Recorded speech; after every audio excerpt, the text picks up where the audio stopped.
And then I'd always followed an hour for others, but I always remember messaging years ago on Facebook and because it was that perception of an hour for others, I thought, oh, I don't even know what I'm supposed to, what can I do? And I remember saying something daft like, and it was to Christine, and like, I can lift that heavy stuff. I never did good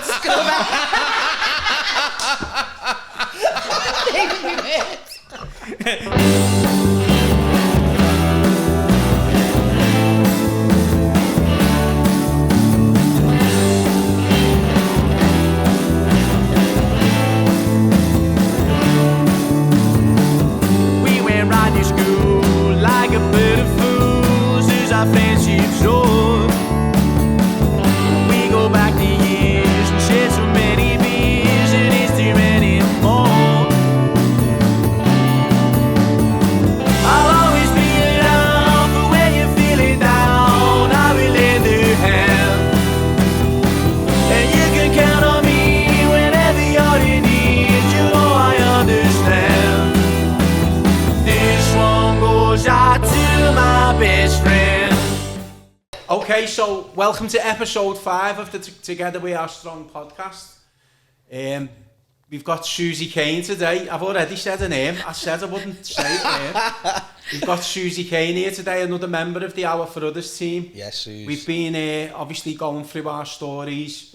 Firstly, obviously to get people to understand what we're about, who we are, why we do it. And there's been some powerful stuff. We've had some amazing feedback after Toddy's part 1 last week, mate. It was amazing. Yeah. But, obviously we were going to get your part 2 done today, but it was like just a little bit of give it a little bit of a break before we go back to the next one, innit? Your second part. But today we've got Susie Kane, who's also got a powerful story, haven't you, mate? Well, I don't know about that. We can gab about it. I don't know whether anyone will be asked. You're sure to have, I'll tell you now, I'll guarantee you there'll be laughter and there'll be tears. Yeah, because Susie can literally light a room up. She's boss, you're boss, Suze. You've made me laugh like for a long time, you know what I mean? Thanks, even when you haven't meant to. No, yeah, just by looking at you. But anyway, Susie, tell everyone what you do at an Hour for Others. So, because I don't know. Yeah, because you haven't got a clue. You literally haven't. So what I do is I do the coordination of the operations side of things. So for all of the services that we deal with. So mainly the operations side. So we have the unity in the community. So I engage with the businesses, engage with the grassroots places that need the help initially anyway. So I do the coordination between them two and organise that, get the people together, see what's needed and crack on with that. The other side of it, I deal with the beneficiaries, the families, all the boss families and whatever. So when we get a referral through, or historic families that we've got anyway, I'll do the day one with them, contact them, listen to the story, what's happening, how can we help, and then take it from there. And then they get involved in everything then when we go to like the kids groups, the kids camps, the health and wellbeing groups and all that. So it's just monitoring and making sure the engagement's consistent with them for their benefit. Brilliant. And it was 2017 you came, didn't you? Yeah. So how did that come about? Because go on, you tell the story. So I was an officer for years before it. Feels like you've been longer. I know. I feel like I've never not known you in my life. Put years on me. But yeah, so I was an officer. They were making lots of redundancies at the time, and I was just like, I was come to that proper crossroads where I thought, I'm not getting out of this what I used to get out of it. Because like being a neighbourhood officer, you're in the neighbourhood, you should know, not every tenant at the properties that you've got, but there should be at least that chance for you to still keep that engagement, and it was just on the demise. And then the properties that I was I'm not being like, oh, poor me, you know, it was across the city, but I was more like single occupants flats and things like that. So with that, the potential of lots of ASB, domestic violence, like proper mad situations people have ended up in, 1-bedroom flats, drugs, whatever. But it just become that. The job was just that in the end, and it was like, I'm a fixer, and I wasn't seeing things getting fixed. Yeah. And I think when you work for a corporate environment, and I'm not slating that, your hands are tied to a certain extent, and I don't like my hands being tied, and because I want to speak out for the person that needs speaking out for, and it was like, oh, well, we can't really do nothing about it. Well, we need to. And it was just, but that was over like a lot of years, and I was thinking, I'm just not getting where I need to be with it. And then I got sick. I was going from one meeting to another, and I was driving down Netherfield Road from the meeting to back where I was working, and I felt like I'd been hit with a cricket bat at the back of my head. I just had to pull over. Ended up going to the doctors. Instead of just phoning an ambulance, I went to the doctors. They sent me to the hospital, and my blood pressure was just off the Richter. And they just said to me, right, okay, I'm going to sign it off for 4 weeks. And I was like, oh, I can't. I've got an ASB meeting tomorrow. I've got this, I've got that. I've got, the way you're just wrapped up in your own wheel. Yeah. And they said, you said you had a son? I went, yeah. And they went, do you want to see him? Because you're literally an eyelash away from a stroke. And I was like, what? Is that bad, Susie? Yeah. But I think because you're just literally just packing things and packing things constantly. You're, I've got to fix that, I've got to fix that. And then you become sort of within that realm of thinking there's no way out. I've got a house, I've got a child, I've got this, I've got... So, but then in the end, I just... Because you're trying to fix everyone else, but you forgot to fix yourself, didn't you? You put on everyone else first. 1,000%. Yeah, absolutely textbook. So then I just went in and I said, and I always remember I said to one of the managers there, and I just went, I'm off. And like, not like in a... I'm throwing the towel in because I feel like never like left a job in them circumstances in my life. But I left and I just said, I'm off. And they're like, you can't. What are you going to do? What are you going to do? And I said, I don't know, but it'll find me. And I'd never been so sure about it in my life that I was actually leaving, literally levitated out to the car. And I had the car through me work and everything in the car. I had to go back and forth. Walked out to the car and got your bus pass out the glory. My little Zoe. Been ironed on 20 times. Lending a 20p to scratch the dates and everything. I used to scratch all different dates to me and put my hand over. I had a shoebox full of them with like all different cutouts for every day and every month. So yeah, that was it. Came out of that and then was off for a while, got myself all right. Was ready to like look to where I needed to be, my next little phase. And then I'd always followed an hour for others, but I always remember messaging years ago on Facebook and because it was that perception of an hour for others, I thought, oh, I don't even know what I'm supposed to, what can I do? And I remember saying something daft like, and it was to Christine, and like, I can lift that heavy stuff. And I'm a dead good scrubber.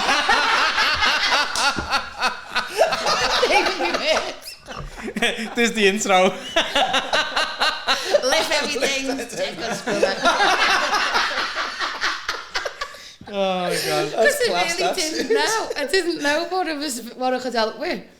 And then I'd left, and then Christine, who's been with me for donkey's years. That was what used to happen, back in them days. It was like, I'm a scientist. Yeah. I can lift heavy stuff. Yeah. I'm like, what do you want me to do with the scientist? It was literally a jigsaw puzzle. I was just going to ask you, Suze, how did you end up following them? But it was through Christine, was it? Is that how you've noticed now for others? Yeah, on so Facebook. Christine's like Jill's cousin's wife. She's basically Jill's cousin. Yeah. And they come on your radar through Christine. Yeah. So I've been mate to Christine since we were in Tessie's, like since I was in the juniors in St. Teresa's.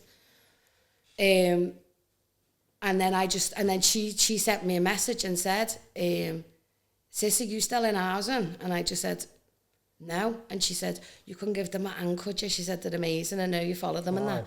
And she said, the admin's gone off the Richter, and that was when everything just went boom, wasn't it, at the beginning, Kev, more or less. Not the beginning, but it was getting bigger and bigger. Just gone in. Yeah. And then messaged Jill, she messaged me back and said, can you come into the hub in Breck Road? And I said, yes, we'll have a little gab. How long had you been out of your other job by that time, Suze? I think I took about 6 months, Did you? 9 months, like something like that. But I was in a position, funny enough, which, you know, you'd have to be financial sustainable in your own life before you can be anywhere else in life. But I think for once in my life, it was mad things happen for a reason, I say it a million times. I was in that position financially where I could sit back, take care of me. But But then when I went and spoke to Jill, I was literally in the office, me and her sat facing each other. Within 5 minutes, we were going, wah, like proper crack. Literally, the connection was literally electric. It was just where you just go, oh my God, I'm home. This is where just they need to be. Away. Yeah, I never met you, did I? You were painting then, wasn't you? Painting, so Jill had phoned me and said, like, there's a girl, Susie's come in, and she said, wow, she gets it. She gets what we're about. She's just exactly the same as us, you know what I mean? Boss. And she fills the equal opportunity quota for being a ginger. And now we can't get rid of it. Family full of them. And then, so that was 2017, so you volunteered, didn't you, for about 9 months? Volunteered for 9 months, and then I was just there every day, more or less, because it was needed. Not like being the big, hero, but it was needed, and it was at that stage where it was every hand on deck mattered. And it's not, when we say volunteering, it's the same now, isn't it? It's not 9 to 5, it's literally 24/7. It's every day of the week. It's every day, you know yourself. You don't switch off. Involved, you don't switch off. No. Once you're in, you're constantly trying to help, you're constantly trying to think of ideas, you're constantly sorting something, you don't just switch off to people. So Susie, you were literally like, giving us everything, weren't you, for 9 months, just volunteering, and then a part-time position came up. Part-time came up, and took that. That was amazing. Literally, it helped, of course it helped, you know what I mean, the part-time. And then I said, what I'll do then is I'll try and find something in part-time, but out of the hours, that'll suit and, fit round. Oh my God. And then I got a job in this place, and it was like, get me out. No, didn't realise the job had gone for. I thought it was just on the phones, basically, to help people. And with benefit applications, but it wasn't. Because everything, when I'm saying, so I've come from a benefit background as well, to do with the CAB. I was there for years. So there'd be questions I'd be wanting to ask these people over the phones. And like, no, you don't say that. Yeah, you don't ask that. Yeah. You don't. Oh, no, they need to know. They need to have this, that, and the other. Yeah. And it was like, no, that's your call time. And I was like, oh, no, I don't want to be here. So the good art in you. I don't need to be here. Yeah. And then we managed to get funding, didn't we? Yeah. For the full time. So it was just like unbelievable. Like such a gift. Brilliant. Exactly. And then obviously, big part of the team now. We'll talk about obviously stuff that we do with the charity and that, but obviously this is your story. So where did it all start, Suze? So I was born. So my mum was from Garston, and my dad was from, well, like Scotland Road originally, that end, but then he'd like gone in the army and all that to get straightened out, apparently. Bought himself out. And then, that's another story. And then where my mum was from and my dad was from, there was like Masonettes going at the time in Tower Hill in Kirby. So they ended up getting that for some reason. They were only there, I think they were only there for about a year. And then, it could have been a little bit more. And then Norris Green was going to be where it was like. So it was my dad's auntie's old house. It was a very sought after area. Norris on the Green? Norris on the Green, Bowling Green facing. So that's where we went. So, and another thing I've just come into my head is obviously your mum was from, and we got to say hello to Josie as well. What a lovely woman. Hello, Josie. Watches the podcast every time. Thank you very much. She watched them all, actually. Yeah, she loves them. She loves them. It's like Josie. So, your mum was from Garston. Yeah. And like my story was about obviously growing up being a Liverpool fan, and I even mentioned in it around the Hillsborough time, John Aldridge was my hero. And I'm one of these, I don't have heroes footballers, I've never been asked about all that. Yeah. But for some reason I took to Aldridge because at the time I wanted him to sign when he was at Oxford. He was a Scouser, he was a Red, he used to go to match and that. And when he signed for us in 87, 88, I was absolutely buzzing. So he was my hero, and Aldridge is Susie's cousin, first cousin. Yeah. Always and she just come in and said, oh yeah, John and this, and I'm like, John. Do you realise It was yeah. That's boss, that. Yeah, it was. I never knew that. Yeah, so my mum's sister, my Auntie Betty, we lost, like, not that long ago, really. She was amazing. So that's my mum's elder sister, and then John's her lad, and then she's got, like, yeah. Boss. So when my mum and dad met, she was from Garston. My dad used to like rip us a bit for being from Garston, whatever. But then my dad really got like dead close with the family. My nan and Mac, my mum's an absolute hero, like you wouldn't believe. So, but back to back in the houses in Garston, they're like tenements, not tenements, what's it called? Masonettes, terraced, yeah. So my Auntie Betty lived at the back, so you went through my nan's back, and then you go through again. That would be our Betty's, and so that's where John was. But he was only a kid then. But my dad was a mad red, mad red. And then, so when he used to play, my dad used to go in the entries, and he'd be like, "He's unreal." He was like telling them, like saying how boss he was. Start like he'd go to the match with my dad. My dad was good friends with my Uncle Billy, his dad, and whatever. And then so yeah, and they were great mates. Because when you look at it now, I'm not telling your age, John, but you know, it's not that far. When you think, I used to think my dad was well older than our John. Yeah. But really, in real life terms, it's pretty much like Jill and me. No, not Jill and me. Or Sarah and me, just a little bit more. Yeah. Do you know what I mean? It's just mad, but yeah. John Aldridge. And we have to say hello to Sarah as well. I forgot about your Sarah. And little Pearl, Sarah. Our little Pearl, does Pearl one? Oh, yeah, it's Stormzy. Yeah. Our Stormzy, yeah. Stormzy's Love wife. it. What school did you go to in that series? So, went to St. Teresa's. Me and our Martin. So, there's me, Martin and Sarah. Sarah come along, like, just on nearly 9 years after me. Our Martin was 16 months older than me. So, we went to St. Teresa's Infants Juniors. And then I went off to Bosco, and then he got off to LSL. And then Sarah come along, and she done the same. What was you like in school and that, Suze? What was you like in school and that? Did you enjoy it? Yeah, do you know what? I did. Like, the infants and the juniors, I did. And I really, really got, like, it wasn't a place where I didn't like. I remember really enjoying it. I've still got, like, my junior school teachers on my Facebook and stuff like that. Have you? Yeah. When you look at it, yeah. Oh, do you know him? I swore I wouldn't swear. little fossil. You'll be watching this. So I loved it, and then went to Bosco. So what's that, your secondary school? St. John Bosco, yeah. Went there, and then that's when I was there for like first year, second year, third year, fourth year. And I was all right. I was fine. You know what I mean? Our Martin was like dead clever. He was like naturally gifted, dead clever. But I think between me and Martin, because there was only 16 months between us, there was that competitiveness in me. Like, because he was naturally clever, I used to have to work that little bit harder, but I'd work 10 times harder. I think, no, you're not. But anyway, he was just excelling. And then we got to the fourth year, and then that's when things went a bit pear-shaped.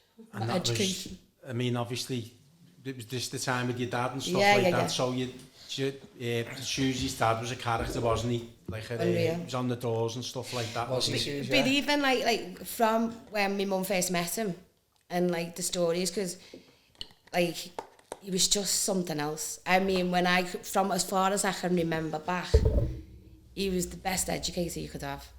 He was on the ball about everything, like donkeys years ago. Like, I'd have to lie on the couch with us when I watched Survival, and I'd go, what's this about? And he'd tell you everything about why. He was wise, wasn't he? Very wise, yeah. He was just, do you know what? And a lot of times when things happen to parents and stuff like that, people put them on a pedestal and forget about some of the things. But we're all human, so we've all got our faults and our flaws, do you know what I mean? Definitely. But on the whole, the man would do anything for anybody. And when I say anything for anybody, he would go without. So he used to work abroad. So he'd go off to Saudi, boss money, amazing money. He'd come back, and then he'd go to like Iran, and then he'd come back, go to Cyprus and blah, blah, blah. But he'd make sure, my mum said he'd come home, sort everybody out in Liverpool. We'd have to sit in boxing night. Really, yeah? Wow. But he was just, it was all about, he used to say, don't ever look down at anybody. You never know when you're going to need a touch from somebody. 100%. And he was just brilliant. He was unbelievable. He was just the best person. And then he was home, and then he used to follow Sunday League with the kids and that. And he'd gone up to the Dockers on a Sunday to watch the kids play footy. So I was out. I took our Sarah to Crocky Park with all my mates, Team and Rain. And then we walks back, and my mum used to often go to our neighbours at the time, just for like a little gab and look through holiday brochures. And she was in Kay's, looking at these holiday brochures. So I've gone straight on Kay's piano. She had the piano in the living room, and then our Martin knocked on the window, and my mum went in, and then Kay come into us and just said, listen, your mum's had a phone call, you and Sarah stay with me. Your dad's had an accident. So, how old was you? She was 15, maybe?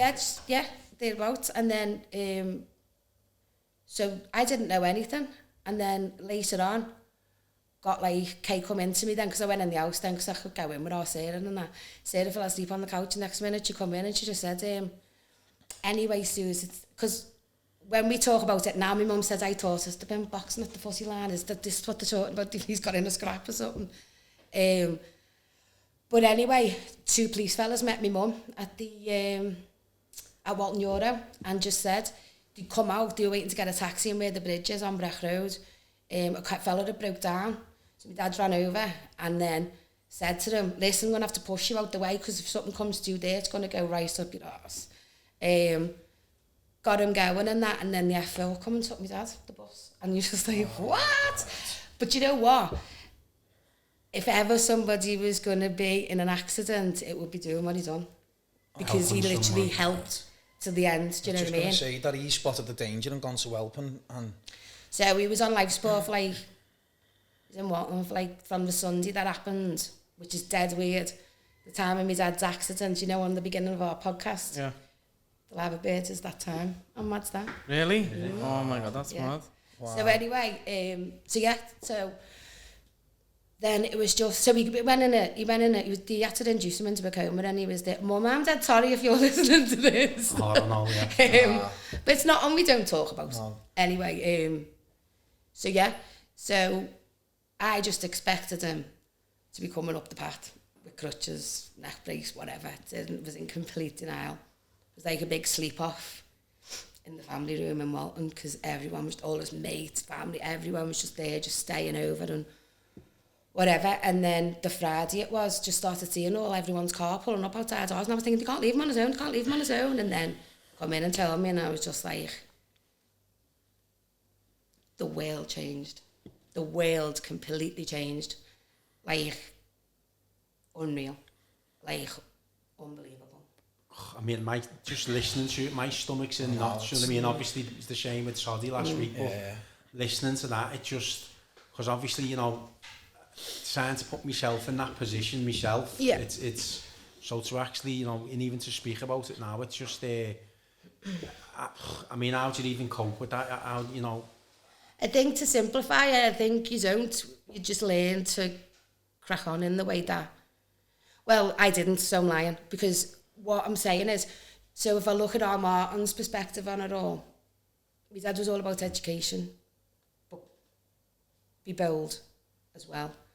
Be bold in life is absolute phrase from when I can remember from a kid was, never be a sheep, be a shepherd. Never be a sheep. Do your own thing, girl. Do your own thing, blah, blah, blah. And always help someone who needs it, and that'd be it. But Martin does do that. I'm not saying he doesn't, but I think where our Martin was concerned, he just went whack with education. You followed your dad's mantra, haven't you? You know what I mean? His philosophy really. He did that. No, he did. Others, yeah, but he did that in like a huge way. So he was just like 16, 17 at the time.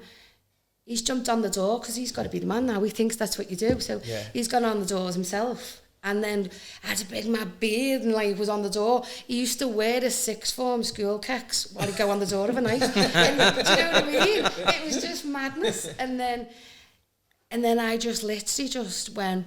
So what's the 9-year difference with you and your sister, did you say? Yeah. What way? She's younger? She's younger, yeah. So she was 6. Yeah. And then, so like Sarah as well, it's just like mad. And my mum's just like, she's just an amazing human being. She's an amazing human being, isn't she?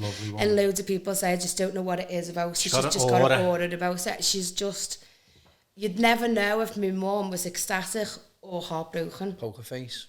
And she's dead smiley, I don't mean that, but she's just got she's just got power. She's just amazing. And then obviously Martin went in the way of making sure that my mum was looked after in lots of ways. Whereas I just went, not going to school, don't tell me what to do. I'm the only one in the world that's heartbroken here. And Suze, can I just ask you, how did you take that initial hit straight away? Like, did it? I'm asking because my sister's 3 years older than me. Yeah. So she was your age. Yeah. I was 12 when it happened to me. But like, I was just that little bit younger than you. Did it smack you right? Did it like straight away? Yeah.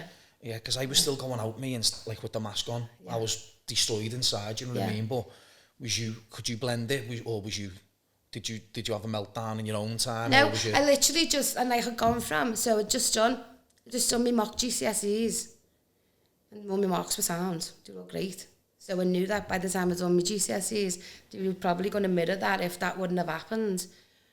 But I literally just turned on a sixpence. Straight away? Yeah, and I didn't have that aggression in me beforehand.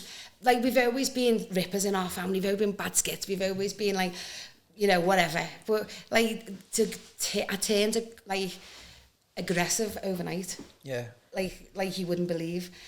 People wouldn't dream I was. I'd still be all like dead smiley and stuff like that. But I'd go into school, I'd go, I'm not going. Never sacked in your life. But everyone deals with grief differently, don't they? Like, you can't sit there and go, right, if someone was to have a life-changing instance, they're going to react like this because you don't know until it's on your doorstep. No, spot on. And I think, you know, obviously when you're a kid, when you're a teenager, like when you're an adult, like when I lost my ma, I was a 32-year-old man or whatever.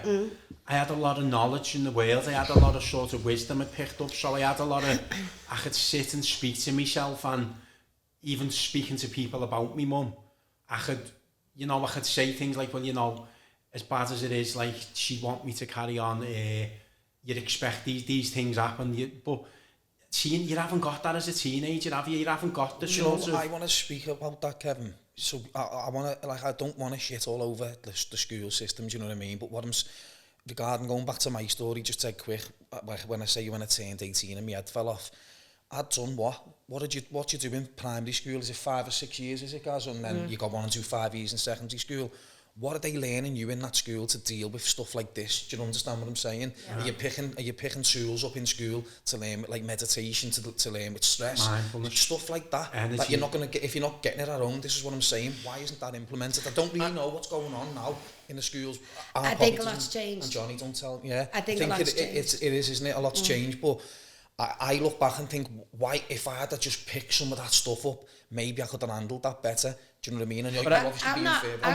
I'm not doing like the big, now for others is amazing, but I know for a fact if someone would have intervened with me at that age of 15 and it was of this setup. And what makes it more important is at that age, you're still learning emotions, you're still developing. Gary, honestly, that's when you're a sponge and when you should absorb all this information, but you're not, you're left on your own. Yeah. To learn, develop, and then later in life when you're already got that scar tissue on your mind, then you learn, this is how I should have dealt with it, and you're trying to, put plasters over wounds that are old wounds instead of developing it, and then it's crazy. Year 7 year 12 in school is a hard time for a lad, probably a girl, you're going through changes, aren't you, the puberty and stuff like that, and it's that alone's had enough in it, but you know what I mean, like Gary touched on it last 2 weeks ago, didn't he? Throw that in the mix as well. I had it though, because like I've mentioned to you briefly, my dad took his own life when I was 5, and I got told he was just sick for months, didn't get told he was dead, and then found out he wasn't coming home, and then I just got told it was an accident, he fell down the stairs, and then my mum decided to tell me the night before I was starting senior school how he died, and I was going to a senior school where none of my mates were going. I didn't go to the catchment school. I went somewhere completely different. So I was like overwhelmed. I was going to a brand new school, knew no one. Similar. And then my mum told me how my dad died, and it fucking hit me like a train. And I ended up seeing a psychiatrist and everything for like 4 or 5 years in all the day because of how hard it hit me. Do you know what I mean? And my mum decided I was old enough to know then, but I wasn't. And then they just went into panic mode and just threw me in front of a psychiatrist. But I was still lucky enough to have support. I could have been left, you know what I mean? So. And it goes back to what you said as well, and the both of you, you know what I mean? You're dealing with this energy, aren't you? There's this traumatic energy that hits you. You don't know this thing, do you, when you're a kid? And it's like, how do you cope? Obviously, when you're a kid and you get angry, something makes you angry. I mean, I know I just used to lash out. I just because I didn't realise that's anger, that's fear, that sadness, that happiness. I didn't think like that. And like you've just said, so why aren't the kids getting taught about this? Sure, why are they you getting could taught replace a few lessons, couldn't you, Kev, for lessons on mindfulness, do you know what I mean? 100%, yeah. That's got to be implemented because, I mean, even no matter what age the trauma happens, at mine was 12, Susie's 15, Gary's similar to me, aren't you? My head went completely 2 years after leaving school, so what I'm saying is what I could have picked something up in school if they were doing stuff like that may have helped that. Because I wasn't like a mollycoddled kid, do you know what I mean? I was a little street savage, do you know what I mean? I was still out there and that, and my head still went, do you know what I mean? So we weren't all bubble wrapped and protected, and that still happened to me. And yeah, it's like, we need to implement these things in the schools. Definitely, and you know, even like as parents, out of parents, yeah, because I know yours was very much last week, your story was like, there was no the communication was just gone, wasn't it? Like even in the build up to your dad's death, wasn't really, it was kept away from you, and then when your dad died, you sort of hid away, and it was never dealt with, was it? So it was that all that trauma is building up. Yours, Susie, you what I know, you communicated a lot more, didn't you? And I think because with that, saying that about like, getting like, angry and getting the aggression, the comfort blanket around everything to do with my dad's death was how huge of a character he was. There was so many people that he's lit their lives up in different ways, whether that because he made them laugh or he helped them out. And even now, and it was 1988, we still find new stories out about what he did, where he been, what happened, another funny, and you just think, that's testament to him. Like, he was 39, said he was never going to see 40, he would have been 40, died on the 3rd of June, he would have been 40 on the 11th of June. That is it. No. And even like his mate said, all of his mates said, still having the keks offers a year after he's passed. You've put it all, he's 40 today. He blagged us for the party in the Western that he was 40 last year. He said we all know we threw him a big party. I love that. That's boss, that. But he used to have his own corner in the Western, they decorated it. In the corner, used to, like in the bar in the Western's just the funniest pub. Like the stories from years ago, the characters that have gone in there for years. And my dad, in the corner, used to call it Skid Row. And then it used to be like a reg plate with Skid Row on it. Yeah. Anyway, this day my dad just took it on himself, went, this is putting years on me here. Went to Gems, got a few rolls of wallpaper, put tables together and just papered their corner. It's lovely that now. Enjoy me paper. That's boss. But it was one of them pubs you were just left to just have a ball in, do you know what I mean? Some great stories out the Liverpool Bruises, isn't it? Yeah. Because even now when we'll be sitting there and work and stuff and something will happen and you'll come out with one of your dad's sayings, this is what my dad would say now. Yeah. So even though you're talking 1988 when he huge, massive character. Like, you see a lot of yourself and your dad and yourself as people. A lot of people that say that. Yeah, loads of people. My mum's responsorial Sam. You'll never be gone while you're here. You know what I mean? But that's like in lots of ways because I can be outspoken, not like in a bad way outspoken, but a lot of people will keep quiet when I won't. And I've learned that I think I used to be all about that years ago. As I've gotten older, I've had to do a little bit of work in that area because I think, why am I really getting myself so upset, frustrated? The people that I'm trying to speak to are not engaging.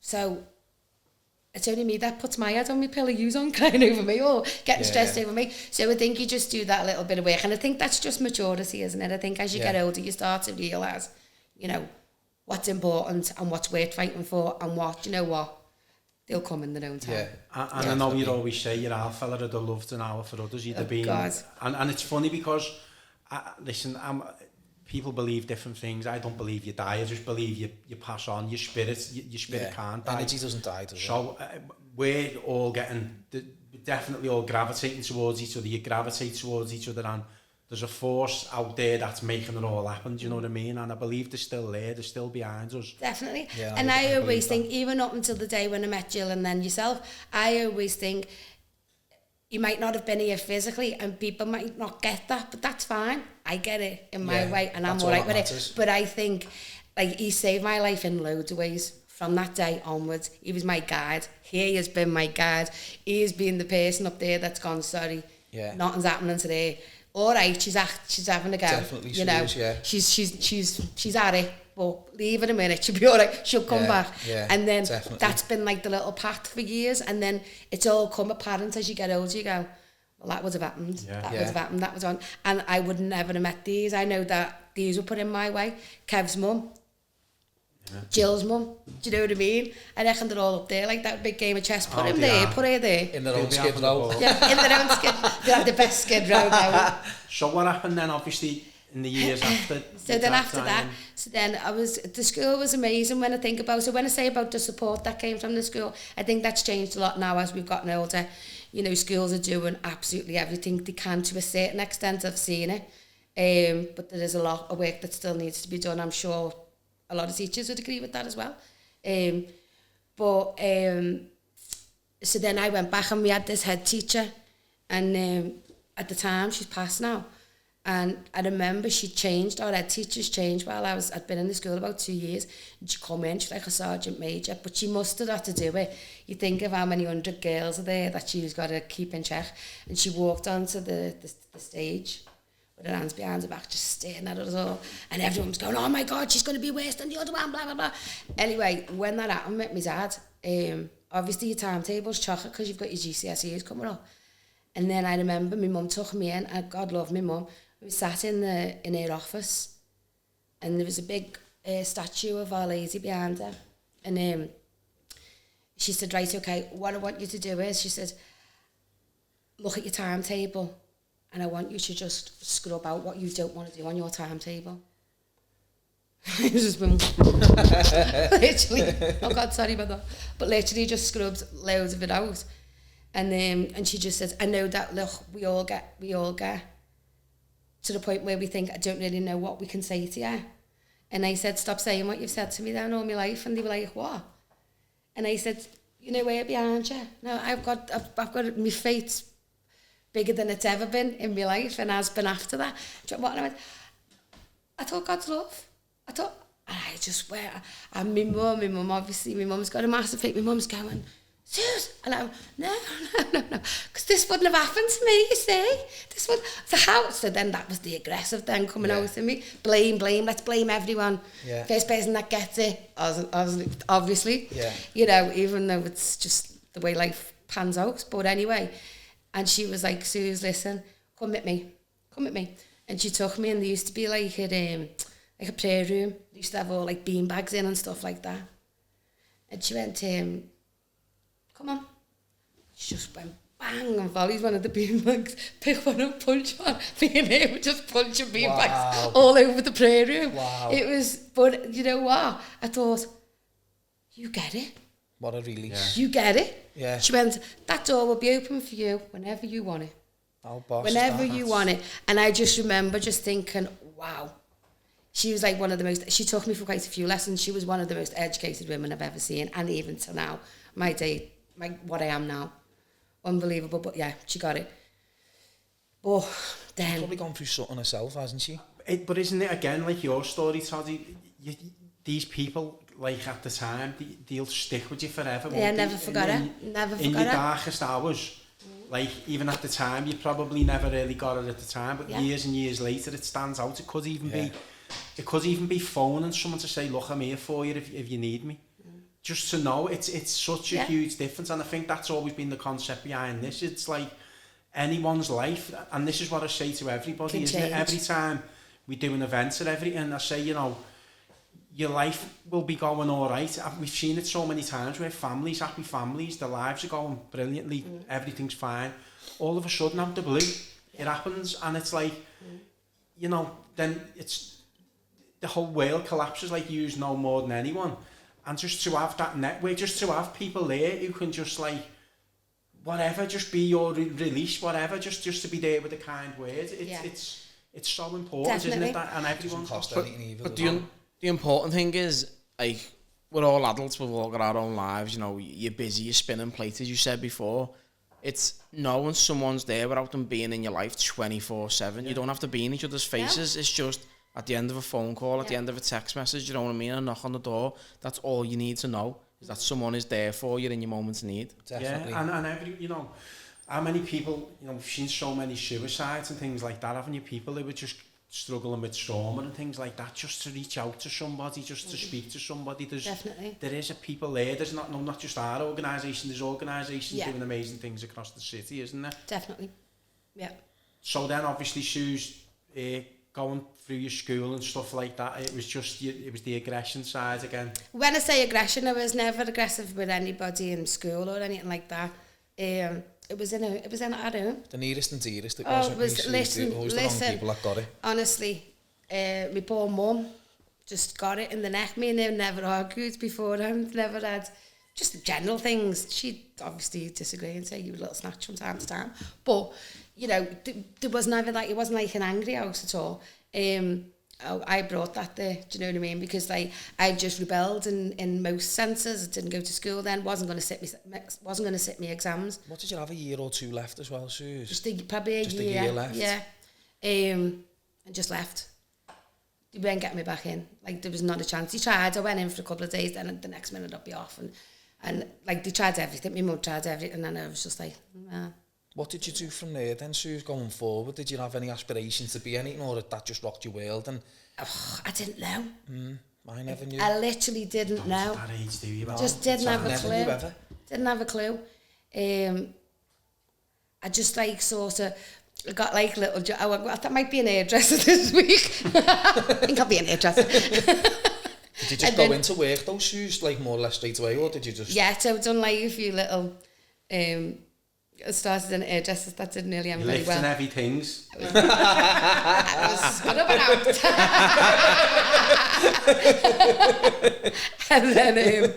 and then I left it, and then I said to my mum, can I go and work on Butlins for Christmas? And she was like, not a chance. And I went, anyway, don't say I never asked. And off I went.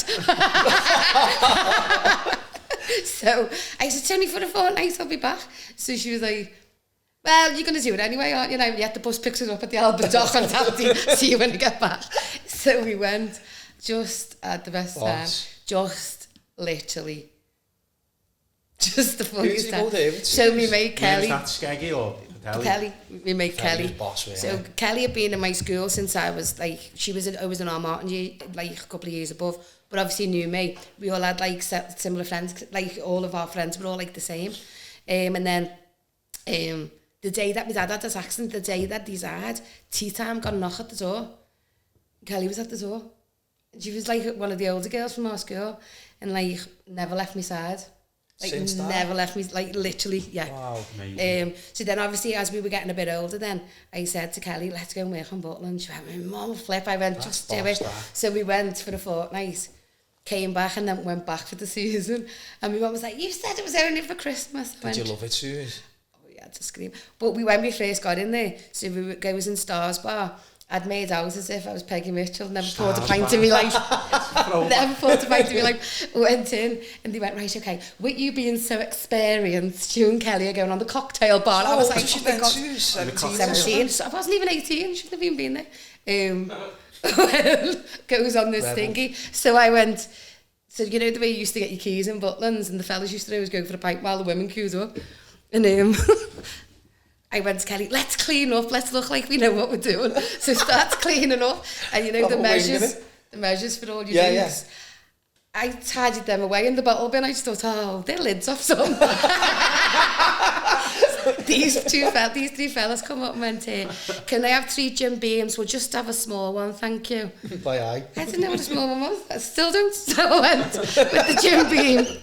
Put the 3 glasses there. Kelly was pretending she was asleep on a pump, as if that stops people asking you for a drink. Anyway, I was like that. 3 big full glasses. The wives come back, he's only been there an hour. They were holding each other up on the bar. Just like finished them off with the beer. Oh. But anyway, we stayed there. Worked in. When we went back with the season, worked in the restaurants of a day, and then worked in... bars, wasn't there, Suze? Wasn't the one like, and then over the hill or something in Pavilion? Yeah. The one where all the end... Yeah, it started... what's it called? I used to always go to Butlins. There was one by the pond. That was like years ago. It used to be like the French bar and all of that. Yeah. But these were different because it changed over them. But anyway. Was the swimming bats there then? The outdoor one. You used to have an outdoor one, didn't you? Yeah, the Star Splash, I think it was called. But anyway, we stayed there then, and we just had the funniest times. Boss. We just like... the boomerang was the roller coaster. We'd supposed to be on shifts. We'd just be like that, and again, Do you reckon you needed that Suze, that, yeah, like... absolutely, a proper million needed it? %. And then we come back from there, and then we were in town, me and her walking past the shops at the job centre in Williamson Square, and there was like this notice saying, interviews now for such and such hotel in London. I went, come on. So she went, no, I'm going to London, my mum will flip. I went, just come in, I'll have the interview then. So anyway, goes in and says to the girl, here for the interview for London. She went, what's your name? She went, we don't seem to have you down. I went, well, that's not my error. Proper blagger, isn't she? We goes in, as the interview, still remember her now, the hotel manager and the hotel owner was there, asking me loads of questions again, making out as if I ran the Savoy, didn't have a clue. Boss. And then they said, we'd like to offer you the position. Have you got any questions? I said, well, it's not really a question, it's a requirement. So she went, what's the requirement? I said, you take me mate on outside as well. Shut up. Did she get in? Yeah, and they went, well, that's a bit cheeky, isn't it? So I went, have you got kids? And she went, yeah. And I went, well, you wouldn't want your daughter to come to Liverpool to work on her own budget and all of that. Anyway, they gave us the job. Oh, What did your mum say about that, like? Hardly anything, because she just knew. Yeah, you were just off, weren't you? Not like she just knew, but You she were going to just, do it anyway. yeah. And I think she'd rather me do it and not support me in a way, but know that I had her there than not. Do you know what I mean? Yeah, so yeah. then, anyway, we thought we were all big licks in London, then stayed So there. what did you do where did you stay and all that? So the hotel was live-in. Oh, yeah. So your money that you got in, your wages every Friday was your own, because you had no service bills, you had no food bills, you were eating in the restaurant. We had this big annex house at the back of the hotel. I had a ball. Boss. How long were you there? Do you know what? It was probably about just under 12 months or something like That's that. brilliant, that. But it was literally... So did you come home over weekends or No. were you there the full? Stay, Joe's come and see us. My mum got to come and see us. Did she? I was Yeah? staying out, Oh, yeah. wow. And then, yeah, we came home. You must have found yourself though. You must have you must have sort of... I think it taught us a lot, because we went there, and I think, like, she's just, like, the funniest person, and we just used to bounce off each other, but there was no fear there. There was just, like, no fear. It just was like... Would your dad have let you have gone if he was still alive? Would Not you a chance. not think you would have done Not a anything chance. like that? He hated working on Is that. that, is that possibly, like you've just said then, there was no fear? Is that because you've lost your dad? And Nothing it's like, else can move me as much as that. I've just That's been told exactly my dad's it. died No, in an and That accident. is it. And I'll tell you now, that's the absolute thing. That's At it. that particular time in my life, I thought I could never feel as bad as what There I you felt go. that day. Yeah. So, anything. Do you know, not anything, but Yeah. obviously if anything happened to me mum or Yeah, family yeah. or whatever. But at that particular point, I think where I was concerned, I just thought, oh, hang on, I've been hit with the Toughened you, worst, don't even... Yeah, yeah. But yeah. So we came home, and then we were just clashing, me and our mum clashing at home and stuff like that, which is right. Do you know what I mean? I thought I was all Dick Whittington, and come home and had to try and, like, go into, like, a house where there was sort of, like, not rules, but respect, and that's right, isn't it? Yeah. And I was just rebelling again. And then I said, I'm going to Australia. My mum was like, this kid!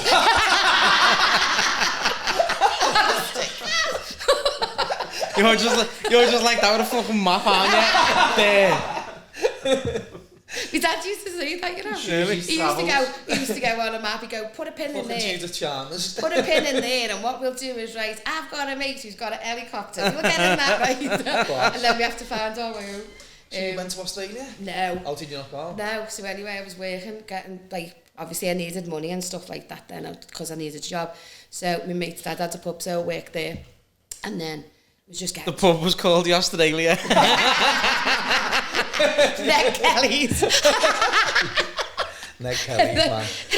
And anyway, I worked there for a bit. Then I got a flat, my first flat. Never had a flat, never had nothing like that.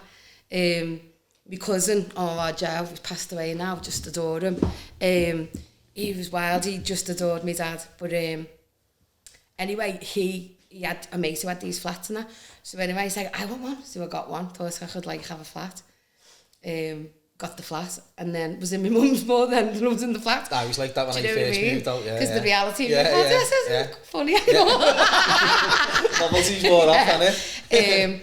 And then I met, so obviously I've got Joe then, and then I got pregnant then with How Joe's old was dad. you at this, 1920 or something, Suze? No, so I've been back then for a while, so I was like 21, say 22. Yeah, 22 then. When you fell pregnant with Joe, yeah? No, I had him when I was 24, so I was with him for a bit, and then I Oh, got yeah, pregnant. yeah. And then I had Joe at 24. Shout out to Joe. Shout out to Joe, Joe. haven't I said? Shout out to Joe. Haven't I mentioned Joe? Joe. Shout out to you, Joe. I'm sorry I never mentioned you. Mention no names. Said I've got to say. He said, Mum, just take that in advance, and even just like a question that doesn't even mean anything. But yeah, so then got pregnant with Joe, and got a house together, and things were just not good at all. So you went through a lot of trouble then, didn't you? A lot of... Yeah, like, you know what, people do things for a reason, and it's whatever, you know what I mean, but it was hell, and it wasn't good. And so when our Joe was about 2, we moved, literally moved, and that was it. Then it was me and Joe against the world, and it's never been any different. When I say me and Joe against the world, we've got a massive family, we've got lovely support and everything. But I think then, when I was 24 having Joe, and then obviously we got the house that we got, now you grow it up. Now you've had your ball, you've had your laugh. Yeah, you know, serious now, innit? This is what this is Yeah, now. yeah. You're not going to get this chance back to do the right thing by this child. So this is what you're doing. And that's the way it was. So then we moved to Crocky Park then.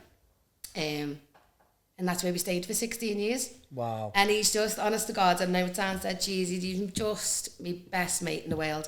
He is my mate. Yeah, I can see Special that. bond. I've never met him, but he looks like a good kid. He like, really yeah, is. Yeah. I can see it, yeah. And so yeah, and then just worked in Telly West for a few years, come out of that. Then we made Kelly again. Here we go. She's dead clever, Kelly. Like, she's really, really educated. She's flippy even me talking like this. Is but this the anyway. girl who went to Buttons? Yeah, and that yeah. bit, yeah. So then she got a job. She was in the CAB. And because everything that had gone on, with the split up and everything, she just said to me, Susie, you'd be perfect for this. Went in there, and then done all my studying, whatever. I had to do like my qualifications in advice and guidance, got that. Stayed with them for years. And that was another foundation for me, because I was then dealing with, pretty much like here, you don't know who you're getting through the door. You don't know what the issues are. You don't know what's going on in their lives. And to have that knowledge within a room where you go in and try and give them the best knowledge that you possibly can. So that's where it started then. And then when I was with them, then the funding got stopped. After about 7 years. Anyway, the funding got stopped, and then I fell into housing. That's how I ended up in housing, and then here. And isn't it mad, like, the way your experiences, as bad as they are, and, you know, all the knowledge you picked up, the experiences, the bad times, just lead you to this path. And when you get older, it's like, you look back, don't you, and it all just makes sense. It's like... 1,000,000%. You know, we done the mindfulness with Katie yesterday, didn't we? Katie Sunshine does amazing things in the city, in the schools, and that with mindfulness. And we were talking about this yesterday. We were saying, you know, for people who are like on that downward spiral where it seems like there's a never-ending dark tunnel. Yeah. There's always light at the end of the tunnel, isn't it? And one day, somewhere down the line, you'll make sense of it all. Do you know what I mean? You'll make sense of like why you went through what you went through, and like the things that happened. You can always have faith, can't you? That's what I had, because when I was going through that dark tunnel, there wasn't any light. There genuinely wasn't no light. But you have faith, and faith is the ability to see something that's not there. So you just think there will be light. You know what I mean? And you can always have faith, belief and hope, can't you? Even when you're on your arse with nothing, you can always have them 3 things, can't you? Definitely. But like, your wisdom is... Age is no guarantee of maturity, you know what I mean? It's your life experiences, isn't it? And everything that you've gone through, that gives you that wisdom, that gives you that knowledge then, you know what I mean? Because I know if you're 40, 50-year-old knobheads, like, it's not about age, is it? No. It's about what you've gone through. I think as well... I think your Pale's more wise than some of the 50-year-olds, honestly. Some of the kids, definitely. I have it, when I was in school, I can still remember one of my first lessons in the infants, must have been 4, and it was a nun that come in, and she was my first teacher I ever had. And I remember her saying, she was talking about God, and she just said, you don't have to remember anything in life. All you need to know is God is love and comes in many forms. And I remember just that stuck in my brain. 4 years of age, that stuck in my brain. And for years and years and years, I used to know that, and I used to try and do my best and whatever. And then obviously I went off the Richter with my dad and stuff. But I was always a good kid at heart, and I always knew that was what it was all about. Yeah. And then my mum had never gone to mass, never gone to church for years. And then when that happened to my dad, she went back to church, and she got massive comfort out of that, and she formed great friendships in church and stuff like that. And that sort of kept her faith, if you like, and give her strength. And I just think, you know what, you don't have to be, it doesn't matter what denomination you are. If you just whatever remember... works for you, Susie, yeah, whatever 1,000,000%. helps you works for you. Yeah. If that's making you better, amen, Yeah, innit? absolutely. Boss. Yeah.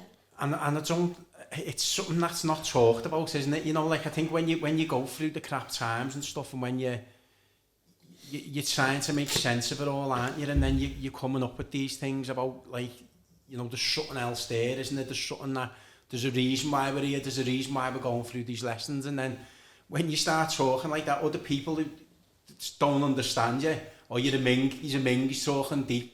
We've heard it of me in the last couple of weeks, these are Mings, not us, but like aimed at people. When some, especially in Liverpool, when people speak a certain way and speak deeply about stuff, this is all coming from past experiences and crap that they've gone through, to like sit there and not just watching the telly and stuff like that, they're actually sitting, digging deep. And when you're speaking like this, people, because they don't understand it, doesn't make sense to them.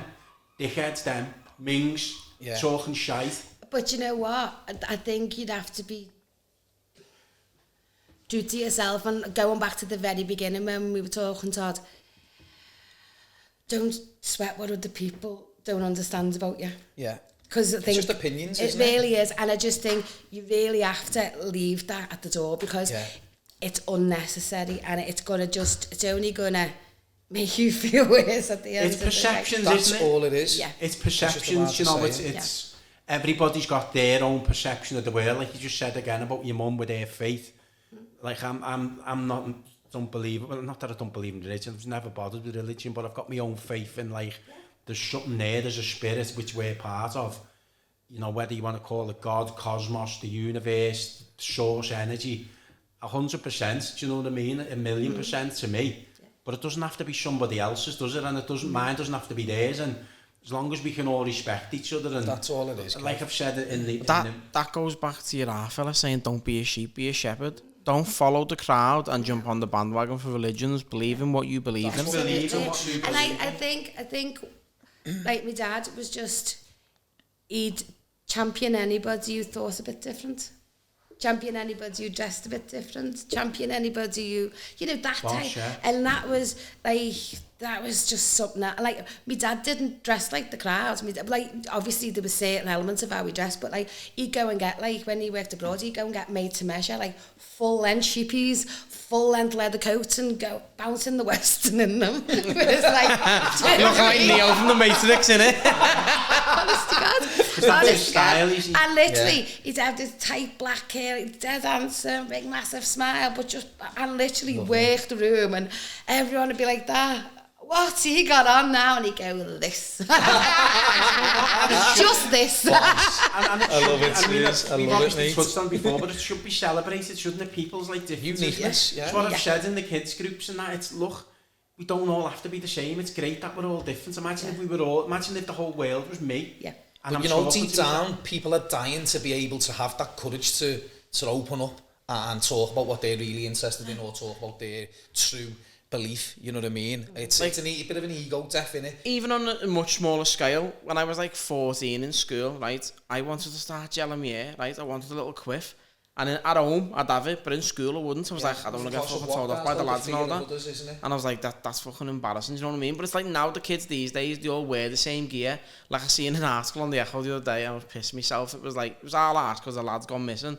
But it just said, last seen in an North Face coat and like a fucking tailor-made cap. And I was like, That's half Liverpool. City, yeah. That's half the city. Yeah, Do you know what I mean? yeah, Like, it's and mad. 1/10 it said. I was like, that's Yeah. everyone. Everyone just looks the same. It is. And I think it comes down to, I think people are in it, human beings are in a cycle, aren't they, where we're just following. But there's nobody leading, is there? Everyone's just following. They're following trends, following styles, following whatever, following this, following that. And the minute someone sticks their head out and they're different, or they try and speak different, try and implement something different, the whole crowd will jump on the back, won't they? And like, no, get back in here, get but back it's here. fear though, isn't it? That's and it's driving fear, them. yeah. And the world now more than ever needs leaders. It needs people to come up with fresh ideas. It needs change. It needs something different, because everything that's been and has been is not working, is it? Because people feel safe with strength in numbers, isn't it? Yeah. So because the crowd is all going one way, they're like, yeah, I don't want to stick with the crowd here. I'm not going to go off on my own. Yeah. That's what it is, but that's, you know, you've got to be brave enough to stick your head out, haven't you? And that's how movement starts, and I know for others, and a lot of people in the city are sticking their head out, aren't they? Yeah. And we're having a go, and that's all we are, just normal people having a And go. it's got, and like no, I think that this conversation is not that it's drifted off, but what it's getting at is the fact that it is them life experiences and things that have happened that, do you know, all of that trauma could be coming out as this knowledge now, and as this wisdom. It's getting channeled in a different way. I know yours definitely is, Todd, isn't it? You I think your sort of the way you've been articulate and stuff like that, that is your trauma getting directed in a different way, isn't it? Yeah. We're in a trance, aren't we? Until something proper rocks your world, you know what I mean? And then you start going inside, because we look externally, and we're in this trance, do you know what I mean? And then bang, the trauma, and then that's when you start asking questions and going inside, and you're looking for answers and you're soul searching. And when you do that, it's like you kind of you're awake, aren't you? Yeah, do you know what I mean? And you start to realise when it's, you know, all of that like worrying about what other people are thinking, all of that like following the crowd, there's an inner chaos inside you, isn't there really? And your outer reality matches that, and I think that's what you get onto, don't you, like over the years, when you start to not be arsed what people think, when you start to follow, you know, be happy in yourself, when you start to follow things you want to follow, you want to do, you start to feel a peace inside, don't you, where like, I can sit there for hours, me, in our house, and just thinking. I'm dead happy in my own company, me now. I never used to be. I couldn't sit in my own company. I'd hate to go home. I'd have to have the telly on full blast, or I'd have to have music in my ears. I'd have to be doing something to blank everything out. And what I'm trying to blank out is myself, is my own intuition, is the real me inside that's crying to get out, but terrified what other people are going to think, and it's delving into that, it's breaking off the layers. And when you bring that out, and you can... Mate, it's liberating. It's some of the conversations, this conversation now, I haven't been having this 10 years ago. It's I'm on a building site, I started talking like this, it'd just be like silence, be like, what's he going on about? But your ego is not your amigo. Yeah, so it's your reality gets better, the peace is found when the peace is found in there, not the other way around. That's what I keep saying. You know, we've done a clip from the other one about no one's coming to save us. There's nothing coming to save us. It's us. It's you. It's me. It's your reality changes when you change. Yeah. You know, it's when we improve ourselves. I genuinely believe that, you know, everyone goes on about the government or about systems. I genuinely believe when we improve ourselves, it just, you demand that of them, but at the minute it's us who need to improve. You know what I mean? It's the whole, we're part of the whole, aren't we? So when we improve, it'll all improve, and you know, people will be accountable then. Well, that's all it is, accountability, isn't it? Because, you know, while you're waiting for another party to come in, like the Labour Party or something like that, which is absolute nonsense, you're giving your power away. And you're looking externally for an answer when everything you need's already in there. Go the mirror. Go the answers in the mirror. Do you know what I mean? People are amazing. People have got so much potential, so much power inside of them. And to be waiting for somebody or something to come and make your life better, it just doesn't make sense to me anymore. It hasn't for a long time. Did anyone come to you, Suze, and fix you? You know what I mean? No. They're not coming, are they? No, but I think... That sounds, and I don't even mean it to sound cocky. I think because of the way my dad was and what he instilled in us, I never give a shit what other people thought. didn't. No matter even in my darkest times of like losing him and everything, right after that it was automatic. He lives on through you now, don't Literally, it was automatic yeah. where I didn't, because it was, what are you wasting your energy on that for? It was always that. You know, keep your nut down and keep going forward. Don't be worrying. Stay in your own lane. And don't be worrying. I was just going to say, if you said stay in your own lane, it is your path, isn't it? It's like, although we're living in a world, everybody is in their own reality, their own path, and it is about being true to your own path, isn't it? And unfortunately, when you are true to your own path, not everyone understands that. Not everyone can make sense of your path, and you're not supposed to. I'm staying in it. And people, and people, unfortunately, come and go along the path. But you probably drift along, and now I've said the word drift. Tell us the story about the drift. Oh, you got that one in there, didn't he? Did you like that? Yeah. He's getting better, didn't he? He's getting better. All right, Parky. He's a little bit younger than you. Teed me up for the Ryan Giggs one, lad. Don't mention Ryan Giggs, it says over there. Can't mention Ryan Giggs. Oh yeah, I won't. Honest, I promise.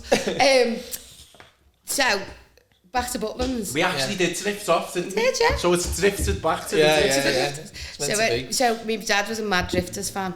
Loved the Drifters, loved them mass. Like, my dad's instilled music on us like you wouldn't believe. I knew every Cat Stevens song from when I was like 8. I knew every Beatles song from when I was whatever, blah, blah, blah. Just like proper, just loved all different music. I didn't even know, I just thought of this. I remember him driving, he had this black Saab from his mate's garage. Anyway, flying down the East Lancs with me in the car, and he went to me, tell you this, right? You wait, this is going to be massive, this. And I was like that in the car.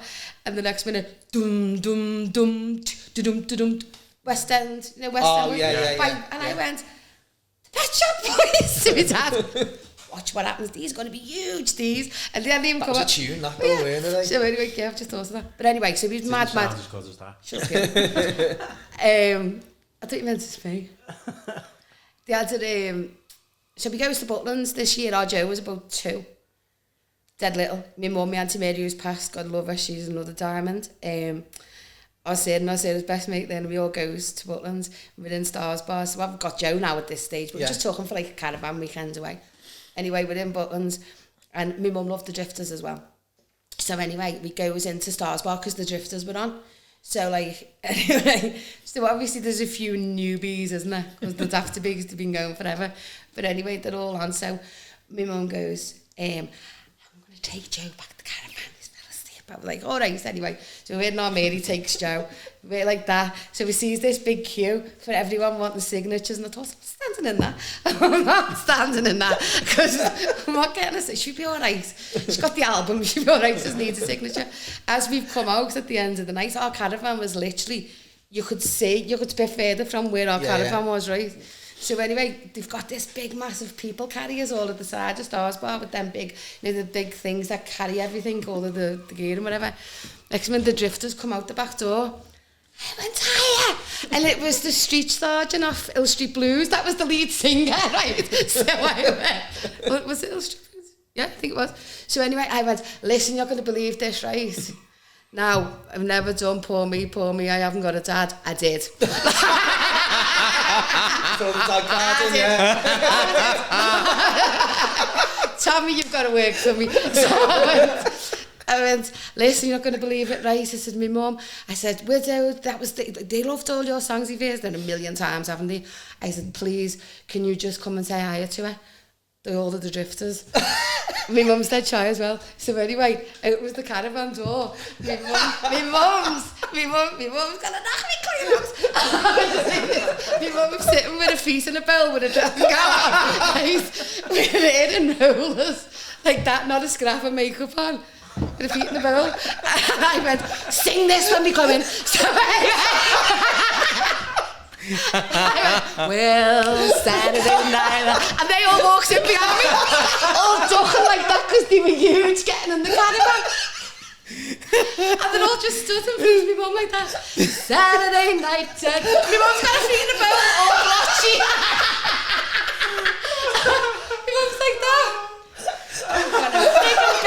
you. Did you go through the whole album? Yeah, the next one. I'm going, sing and not sing. My mum's going, you freak off. And anyway, our mate, was asleep in the bed, and one of them went, Ma'am, would you mind if I use your John? He was like a big lad, do you know what I mean? He's gone in our Mary's bedroom. Our Mary sat up like Stan Laurel with an ale. He's gone, sorry, ma'am. She said, ooh, you're the big lad. Honestly. Oh, the stomach's killing. Unbelievable. That is fucking You said, only you would bring the frickin' drifters. I didn't have an eyebrow on and on. That's such a story, that, you know. Oh, I love that. She has a priest all the time. Anyway. Honest to God. But listen, I mean, obviously, you're a big part of an AHFO for others, and you know, this is about getting our stories across why we're here. Yep. And we've got a video out on YouTube, haven't we, an AHFO for others, what it was all about. And you said some boss stuff on it, wasn't it, what it meant to you? So, do you want to explain what it means to you? Do you know what? I think it's dead easy. It's just a NIMPS concept again. I think, you know, you never know. You never ever know what's going to happen. I think we're all testament to that, aren't we, Gary, as well? You just never know. You don't know who you're sitting next to. You don't know what they're going to do. You don't know when someone gives you a reaction and it's not a reaction you like. What's happened to them before they reacted like that? Exactly. But I just think it's dead easy. You can't fix everything. We're not here to fix everything, but we're here to be here and be the place to be here for people. Do you know what I mean? So yeah. Might just take one thing and it might just change that kid's mind. It might take one thing and the mum might go, do you know what, actually, I am going to get out of bed this morning. Yeah. So I just think it's for the long haul. It's not just quick fixes. We're not here, I've said it from day one, we're not here to sprinkle fairy dust across the city and go, God, isn't that amazing? Yeah. That's not what it's about. We're there to help in them situations, but the bigger picture that we're trying to do, do you know what I mean? For me, an AHFO for others is the vessel for people to travel on their journey. Yeah. That's exactly what it is. Yeah. You're there to say, do you know what? Jump on board and we'll help you get to your destination. That's exactly what it is. And I think it's, you know, and I think... I always say to you, don't I? You never know. You could walk in a house, or me and Kev could go in a house, and you think initially it's going to be a lick of paint. And the things that come off that lick of paint is unbelievable. Kids' lives change. I mean, change dramatically, where they could have gone right down that path. No, they don't, because we make sure that they go that path, but that they wouldn't really get the chance to do, or have the financial side of it to do it. And you're just like, nah, come on now, you're coming this way. Kevin, can I say, I know you want to speak, sorry, can I just switch on something that Susie said, because you absolutely nailed it before, Suze. You talked about an intervention, and I needed an intervention. Yeah. And that would have acted as prevention for all the bullshit that happened with me. Yeah. So if someone had intervened like an AHFO for others, that's why it wasn't a plug, Kev. And that's why when you said to me, basically said, didn't you, what would have helped you? And it's that. And people need that. Do you know what I mean? Yeah. Look how far I went, mate. Because there wasn't that there, do you know what I mean? And I needed that. And just when you said about intervention, Suze, you know, we know what we need to do, you know what I mean? 1,000,000%. You could literally just put a big rubber stamp exactly where it needs to happen as well. Yeah. It is, and I think you two have obviously, you know, you have been through it and you have lived the trauma as kids, and like, when you think about a lot of the problems going on in cities, not just our city, all over the world, a lot of that is unhealed trauma, isn't it? Which is coming out in behaviours in kids and even in adults. It's a lot of unhealed. So I think, I honestly believe the city of Liverpool is leading the way. I don't know anywhere with so many good people, so many projects, so many things happening. And these people are healers, aren't they? Whatever it is you're doing, whether it's you're running a boxing group to help the kids get that energy off them, whether you're going into schools doing mindfulness, whether you're teaching families how to... You're taking a lot of that, what would be like sort of trauma that could build up. There's a lot of people in this city who are there for people, and it's that, and that's what I say. That's us that's doing that. It shouldn't be. People have said to me in the past, we shouldn't do that. It's not our job. It's the government. Yeah, we know that, but they're not doing it, are they? There's a lack of awareness, isn't there, Kev? There is. But if everyone says, I'm not doing this, it's not my job, nothing will get done. Nothing will get done. And do you know what though? And I am always about the the amount of people that are, unreal. The amount of people that are unreal. Yeah. And I think there's a real shift in that. I think there's a real shift in that as of late. Yeah. When I say as of late, I'm talking like the last 5 years. The city's thriving, isn't it? And it's the best place for it. And it's yeah. not being like, oh, Liverpool's the best. What I'm saying is, it's literally roll your sleeves up what you need attitude, and it's always been that way. We've never asked for 1 pence off people. We've never asked, oh, can you do... It's literally... We've got what that can I do? underdog I haven't got this, spirit, but I can do this yeah. for you. Do you know what I mean? Yeah. And I just think, even just to end what I'm saying, just to end on a source of my dad's philosophy is, girl, I'm telling you now, you might not be able to fix the world, but you'll make a big dint in it. Yeah. Do you know what I mean? Yeah. And I think if we all, and that's that. massive to say a big dint, but if we all have that mantra in our heads, We can only... when we can, because we're not all singing and dancing. Some days you think, oh, It is, and you know what I mean? like, So that's just life. It's the ripple effect, isn't Yeah, it? it We always is. go back you know, to. there's so much in this world that's out of your control, so much. But what's in control is you, is Yeah. your behaviours, is what you're putting into the world. And listen, I'm not saying by any means I'm perfect, but I know every day I'm trying to improve. If I make a mistake, I can recognise it now. I can recognise old patterns of behaviour and stuff, but there's so many people who need to, it's them that they need to look in the mirror instead of looking outside of themselves, you know. We've got a lot of problems in the city still, do you know what I mean? Yeah. I want to live in a city where, don't care what colour you are, don't care where you're from, we're just one. Don't care what you've been through, don't care who you voted, don't care anything.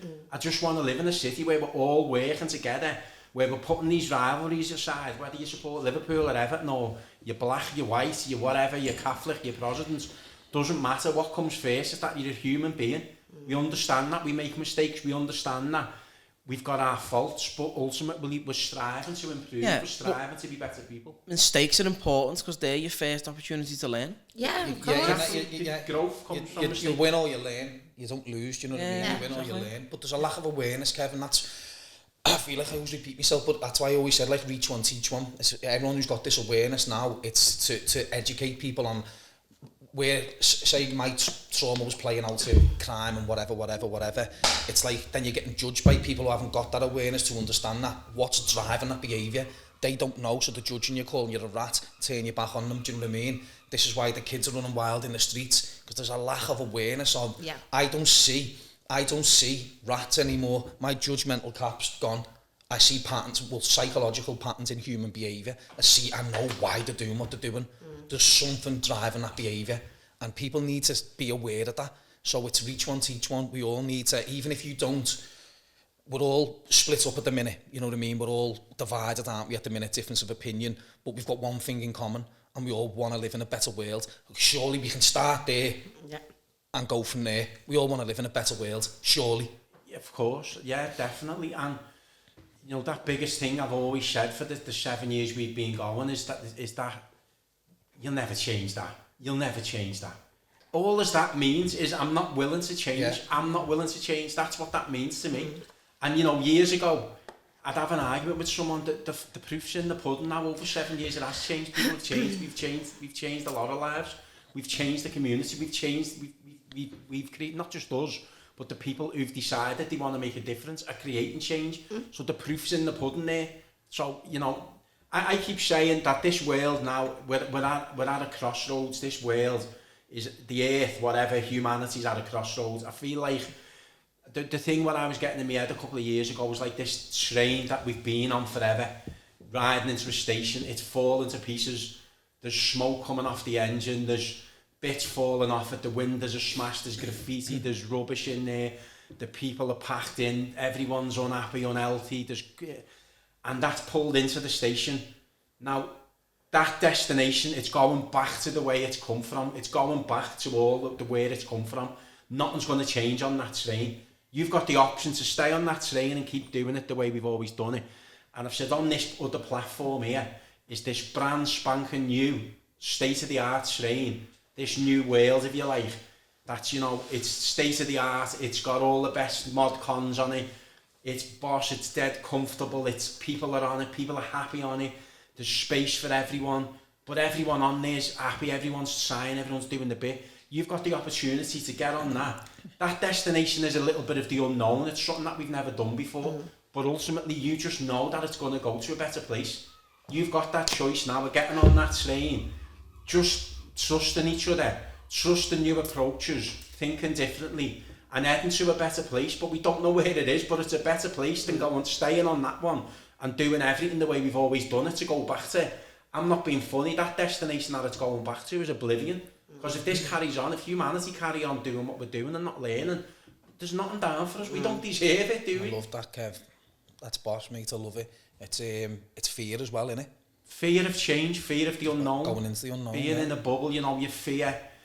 Yeah, but I don't want to do that. I don't want to like think different. Don't look. Let's just stay and do. And we're not getting the answers, are we? In these bubbles, we're not getting the answers. Whatever we've been doing isn't working, is it? It's not. It's time to change it's it, innit? It's time to change, and that's what we're doing, and that's why we're doing this. This is part of what we're doing. Susie, we've made up that you came, and we're made up to have you on board. I love that story, Susie. Yeah, I think you're incredible, mate. Honestly. I think you use it all. Boss, I love that, mate. Thank you so much. Thank you so much, Susie, and thanks Thank everyone. you. One, Gary, mate. Thanks, Gary.